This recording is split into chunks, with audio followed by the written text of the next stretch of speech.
السلام علیکم ناظرین، آگ ابھی زیادہ پھیلی نہیں تھی۔ بیکری سڑک کے ایک سائیڈ پر تھی جبکہ دوسری طرف نہر تھی۔ بیکری کی عقبی سائیڈ پر تھوڑا نیچے کی طرف رہائشی علاقہ تھا جبکہ بیکری کے دونوں اطراف بھی چند دکانیں تھیں لیکن تھوڑے فاصلے پر تھی۔ دھواں اٹھنے کی وجہ سے مقامی لوگ خطرے کو بھانپ گئے اور گھروں سے نکل آئے۔ کیونکہ رات ابھی زیادہ بیتی نہیں تھی تو اکثر لوگ جاگ رہے تھے۔ کسی نے فوری طور پر فائر بریگیڈ کو بلایا اور کسی نے پولیس اور میڈیا کو بلوایا۔ حمزہ جو یہیں رہتا تھا، اس کی نعمان سے کافی دوستی تھی۔ اس نے فون پر اسے اطلاع دی جو اس وقت بائک پر تھا اور مہزان کی میڈیسن لیے گھر جا رہا تھا۔ مین سڑک سے بائک سائیڈ پر روک کر اس نے اس کی کال اٹینڈ کی۔ پہلے سوچا کہ گھر جا کر کال بیک کر لے گا لیکن پھر نہ جانے کس احساس کے تحت بائک روک دی۔ یہ خبر اس پر بجلی بن کر گری اور اس کے ہاتھ پاؤں پھول گئے۔ اس نے فوراً شارک صاحب کو فون ملایا اور لڑکھڑاتی زبان سے سب کچھ بتایا اور فوراً بیکری کی طرف چل دیا۔ ادھر شارک صاحب لاؤنج میں سب کے ساتھ بیٹھے تھے۔ وہ مہزان کی حالت پر پریشان ہو رہے تھے، ساتھ میں فاروق کی باتیں بھی ذہن میں چمٹی ہوئی تھیں۔ انہیں خبر نہ ہوئی کہ کب اقرا اور بچوں نے سارا سامان پیک کیا اور فاروق انہیں لینے آیا۔ کیونکہ گھر 2 منزلہ عمارت پر مشتمل تھا اور فاروق اپنی فیملی کے ساتھ دوسری منزل پر رہتا تھا جبکہ شارک نیچے اوپر کی منزل کی طرف 2 راستے جاتے تھے، ایک لاؤنج سے اور دوسرا گھر کی پچھلی طرف سے۔ انہوں نے جب یہ خبر سنی تو وہ آپے سے باہر ہو گئے اور اندھا دھند اوپے کی طرف بڑھ گئے۔ باقی سب حیران رہ گئے اور انہیں پکارنے لگے۔ انہوں نے عجلت میں بمشکل صرف اتنا بتایا کہ بیکری میں آگ لگ گئی ہے۔ سب بھونچا گئے۔ وہ اپنی جگہ پر کھڑے ایک دوسرے کی شکل دیکھتے رہ گئے۔ وہ اوپر پہنچے تو گہری خاموشی نے ان کا استقبال کیا۔ وہ فوراً فاروق کے کمرے کی طرف بڑھے۔ جیسے ہی انہوں نے دروازہ کھولا وہاں کوئی نہیں تھا۔ انہوں نے محسوس کیا کہ کمرے سے کافی کچھ غائب تھا، جیسے ڈریسنگ ٹیبل، سائڈ ٹیبل اور شوریک وغیرہ بالکل سامان سے عادی تھے۔ اس کمرے کی کھڑکی گھر کی پچھلی گلی کی طرف کھلتی تھی۔ کمرے سے باہر نکلتے ان کی نگاہ کھڑکی کی طرف اٹھی۔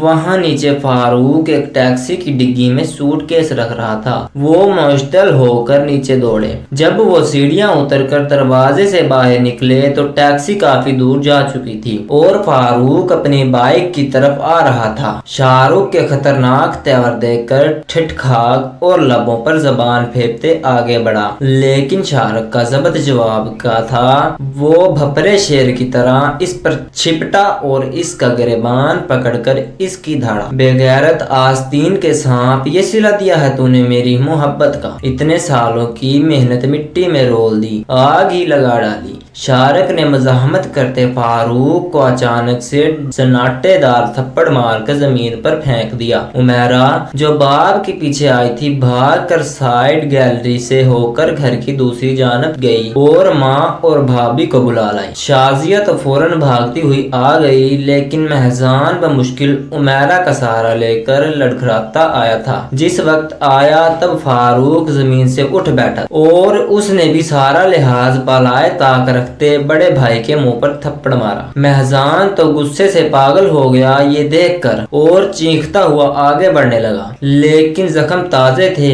انہوں نے اجازت نہیں دی۔ وہ زور سے چیخنے لگا، چچا پیچھے ہٹ جا، نہیں تو مجھ سے برا کوئی نہیں ہوگا۔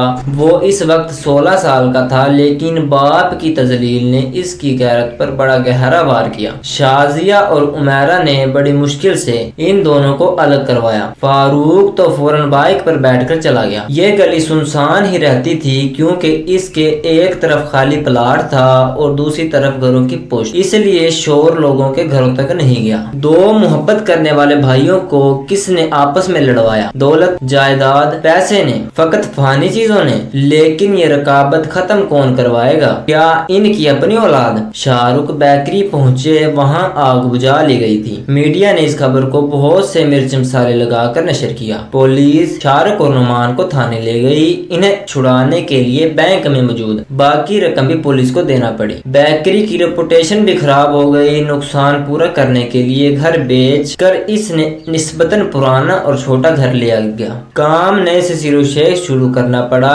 کافی محنت کی گئی اور آہستہ آہستہ انہوں نے کھویا ہوا سب کچھ حاصل کر لیا، یہاں تک کہ اپنا گھر بھی۔ لیکن یہ وقت بہت صبر آزما اور کٹھن تھا۔ یہ سب وجوہات کم تو نہیں تھی بیچارے مہزان کی زباریہ سے شادی نہ کرنے کے لیے، لیکن اس کی نفرت محض ان سب باتوں کی وجہ سے نہیں بلکہ کئی اور راز ہیں جو کسی وقت کھلیں گے۔ مہزان بڑا مظلوم ہے نا؟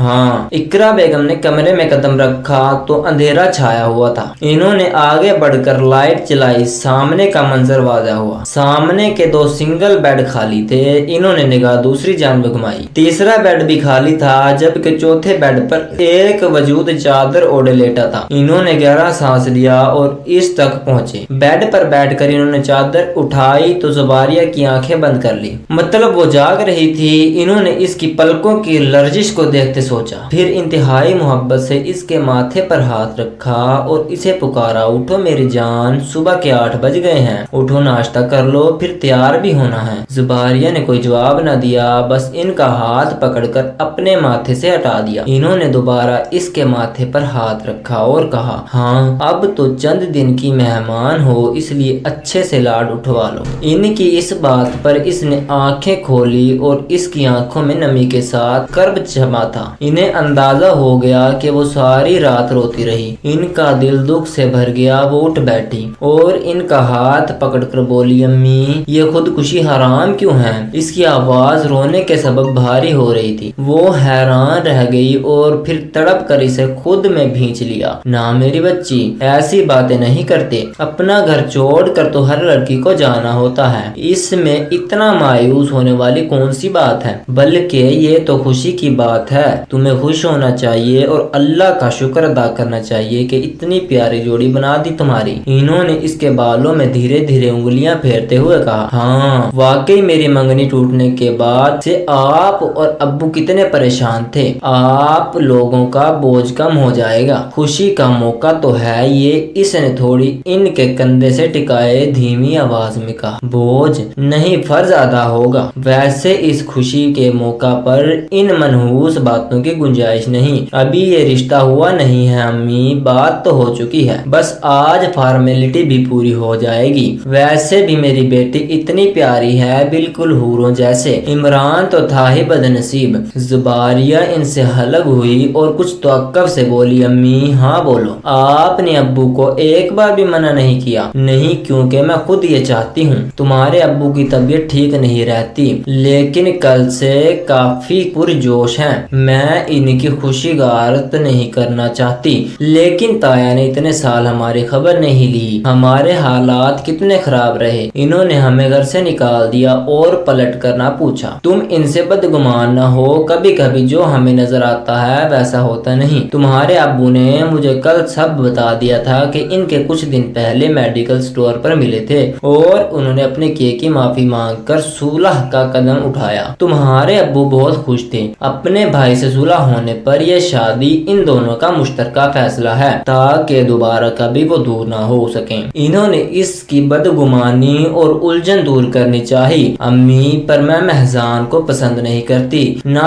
تائی کو۔ کیوں؟ بس آپ کو پتا تو ہے کہ تائی کتنا مارتی تھی۔ اس نے منہ بسورتے کہا، تم کون سا اسے کم تنگ کرتی تھی؟ لیکن میں مہزان سے شدید نفرت کرتی ہوں، بچپن سے ہی۔ اس نے اپنی آواز سخت بنانی چاہی، اب تم میرا دماغ پکار رہی ہو، بچپن میں سب کی لڑائیاں ہوتی ہیں، زیادہ تنگ تو تم نے اسے کیا، ویسے بھی جب اس کے ساتھ نکاح ہوگا تو محبت خود بخود ہو جائے گی۔ اقرا بیگم سچ ہو گئی، مائیں کب زیادہ دیر میٹھی رہ سکتی ہیں؟ مجھے تو نہیں لگتا، اس نے نخوت سے کہا، اب میں جا رہی ہوں، بہت کام پڑے ہیں، تم بھی اٹھو، منہ ہاتھ دھو۔ انہوں نے نظر انداز کیا اور چلی گئیں۔ ان کے چاہتے وہ بھی اٹھی اور واش روم چلی گئی۔ منہ دھوتے ہوئے اس نے آئینے میں دیکھا، اسے لگا آئینے میں موجود اس کے عکس نے اسے تنزن جھوٹی کہاں ہو۔ وہ اپنے عکس سے نظریں چراتی باہر نکل گئی۔ To be continue episode 6۔ السلام علیکم ناظرین، دروازے پر ہونے والی زوردار دستک سے کی آنکھ کھلی تھی۔ اپنے کنگ سائیڈ بیڈ سے اتر کر اس نے سلیپر پاؤں میں اڑسے اور آنکھ مسلتے ڈور انلاک کیا۔ سامنے نعمان 32 دانتوں کی نمائش کرتا دکھائی دیا۔ آپ کس خوشی میں صبح صبح ٹپک پڑے۔ میں سویا، اس کے الفاظ ابھی منہ میں ہی تھے کہ نعمان آگے بڑھا اور زور سے اسے گلے لگایا اور خوشی سے چہکا، میرے یار تو اب تیری شادی ہونے والی ہے اور تو بھی ہماری لسٹ میں آنے والا ہے۔ چھوڑے بھائی، سانس گھٹ رہا ہے میرا، میں شیزہ بھابی نہیں ہوں۔ نعمان نے اس کے پیٹ پر دھمکوکا چڑھا اور بولا، میں بھی تو شادی شدہ ہونے والا ہے، پھر دیکھنا تجھے میں کیسے تنگ کرتا ہوں۔ گن گن کر بدلے نہ لیے تو میرا نام بھی نعمان نہیں۔ مہذان نے خود ہی زوردار دھکا دے کر اسے پیچھے کیا اور بیڈ پر جا کر بیٹھ گیا اور بولا، آپ کب آئے؟ اوہ، تجھے خوشی نہیں ہو رہی؟ میری کون سا لو میرج ہو رہی ہے جو میں بھنگڑے ڈالوں؟ میری میرج ہوتی ہے لو ہو یا رینج۔ بھائی، آپ ہی پایا کو سمجھائیں کہ میری زندگی برباد نہ کرے۔ آپ کو سب معلوم ہے زباریہ میرے ساتھ کیا تھا، اسے برداشت کرنا میرے بس سے باہر ہے۔ میں کیسے خود پر قابو رکھوں گا؟ اس نے ایک منہ سے بھائی کو دیکھا۔ لو تو ابھی تک ان باتوں کو یاد رکھے ہوئے ہے، بیوقوف نادان تھی وہ، اس وقت 16 سال کی بھی کوئی عمر ہے۔ تو اس سے بڑا تھا تو نے کون سا عقل مندی کا ثبوت دیا تھا؟ بڑا 2 سال صرف۔ مہذان نے صدمے میں 2 انگلیاں بھی کھڑی کر کے دکھائیں۔ اچھا بس کر، اب وہ بھی میچور ہو گئی۔ ویسے میں تو بہت خوش ہوں، پاپا نے مجھے ان کے حالات بتائے ہیں، وہ اپنے بھائی سے مل کر بہت پرسکون ہیں۔ پہلے یہ مسکراہٹ ان کے چہرے سے کھو گئی تھی جو مجھے آج کل دیکھنے کو مل رہی ہے، تو ساری فضول سوچوں کو جھٹک اور اچھا سوچ۔ بھائی، آپ کے لیے بولنا آسان ہے لیکن مجھ سے پوچھیں، میں پہلے بھی اسے پسند نہیں کرتا تھا اور اب تو نفرت ہے اسے، لیکن آپ سب کو میں نظر آ رہا ہوں اور نہ میری فیلنگز، آپ نے سر ہاتھوں میں گراتے کہا۔ نعمان نے اس کے کندھے پر ہاتھ رکھا اور اس کے ساتھ بیٹھ گیا۔ دیکھ میرے بھائی، یہ زندگی پھولوں کی سیج نہیں، یہاں ہر چیز ہماری سوچ یا پلاننگ کے مطابق نہیں ہوتی، بلکہ ہماری قسمت اللہ کے ہاتھ میں ہے، وہ ہر کسی کو الگ طریقے سے آزماتا ہے۔ وہ وقت گزر گیا، اسے بھول جاؤ اور جو آنے والا ہے اس کے بارے میں سوچو، اور ویسے بھی اب تو ہمارے ماتحت ہوگی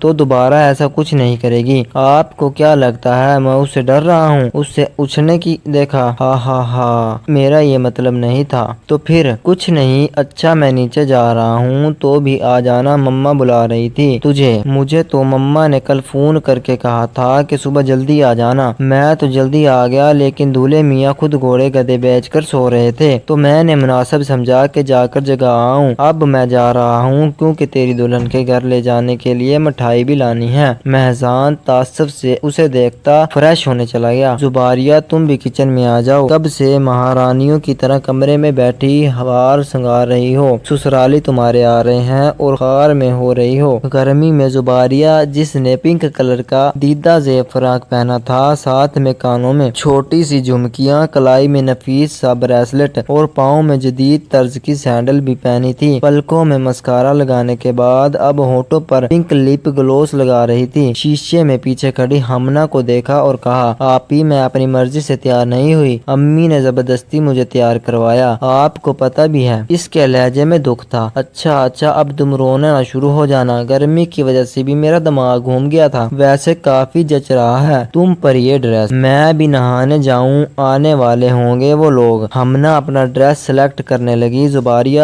آپی واو، آپ تو پری لگ رہی ہیں۔ خضر کمرے میں داخل ہوتے زباریہ کو دیکھ کر بولا، نظر نہ لگا دینا ہاں میری آپی کو۔ ماریا نے اسے چھیڑتے ہوئے کہا جو اس کے پیچھے کمرے میں داخل ہوئی تھی، میری نہیں لگے گی، البتہ تمہاری نظروں سے محفوظ رکھنے کے لیے آپی کو دم کی ضرورت ہے، تم لوگ آرام سے کھڑے باتیں کرتے رہو۔ ہاں، اقرا بیگم نے کمرے میں داخل ہوتے انہیں لتاڑا، 11 بج گئے ہیں اور 12 بجے کا کہا ہوا ہے انہوں نے آنے کا، تم جلدی سے کچن میں آؤ۔ ماریا اور خضر، ابھی میں کچھ سامان کی لسٹ دے ہے، کہاں پھینک دی ہے تم نے؟ خضر نے سر پہ ہاتھ مارا اور بولا، وہ تو میں نے کچن میں ہی بھول آیا، جلدی جاؤ اب۔ اور زباریہ، تم ڈائننگ اور ڈرائنگ روم دونوں چیک کر لو، ڈسٹنگ وغیرہ سب ہوئی ہے نا؟ زباریہ، جی اچھا کہتی باہر چلی گئی۔ مہذان وائٹ کرتا پہنے سیڑھیاں اترتا نیچے آیا تو سب نے پہلے حیدر کی نظر اس پر پڑی، جس نے چاچو چاچو پکارنا شروع کر دیا۔ حیدر اس کا بھتیجا نعمان اور شیزہ کا 2 سال کا بیٹا مہزان نے اسے اٹھا لیا اور اس کے سفید کرتے کو دیکھتے کہا، تم نے میری نقل کیوں کی؟ جواباً حیدر نے اسے اپنی شاندار سینڈل کی طرف متوجہ کیا اور بولا، جوتا پہنا؟ جی چاچی گھر جاؤں گا، لو بس تیری کسر رہ گئی تھی میری روئی کے کولے۔ مہزان نے اس کا گال چومتے کہا۔ حیدر کی بات پر لاؤنج میں بیٹھی شیزہ بھابی، شازیہ بیگم اور عمیرہ تینوں ہنس دی۔ مہزان نے شیزہ کو سلام کیا اور شازیہ بیگم کے ساتھ صوفے پر جا کر بیٹھ گیا۔ نعمان کی شادی کے وقت ہی شارق صاحب نے اسے الگ گھر لے دیا تھا۔ شازیہ بیگم نے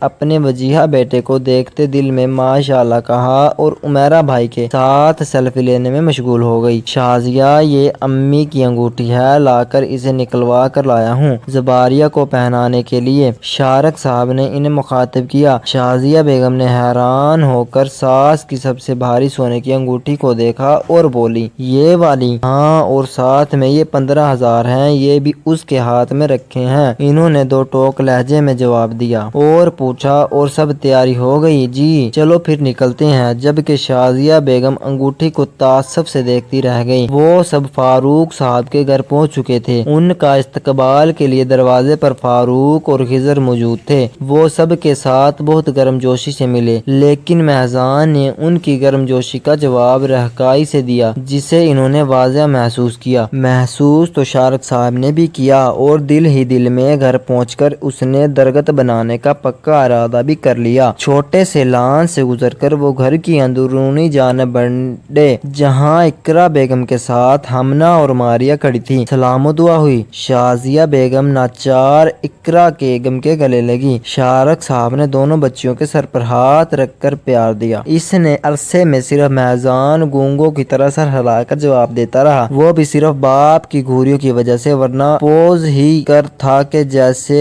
ہوم وزٹ کرنے آیا ہو۔ فاروق صاحب نے انہیں اندر ڈرائنگ روم میں بٹھا دیا۔ اس چھوٹے لیکن آرائشی ڈرائنگ روم میں 4 صوفے تھے۔ ایک طرف شازیہ اور اقرا بیگم بیٹھ گئی۔ انہوں نے یوں ہی بات چیت شروع کرنے کے لیے ایک دوسرے کے مائکے اور خاندان کے دیگر لوگوں کے حال احوال بیان کرنا شروع کر دیے۔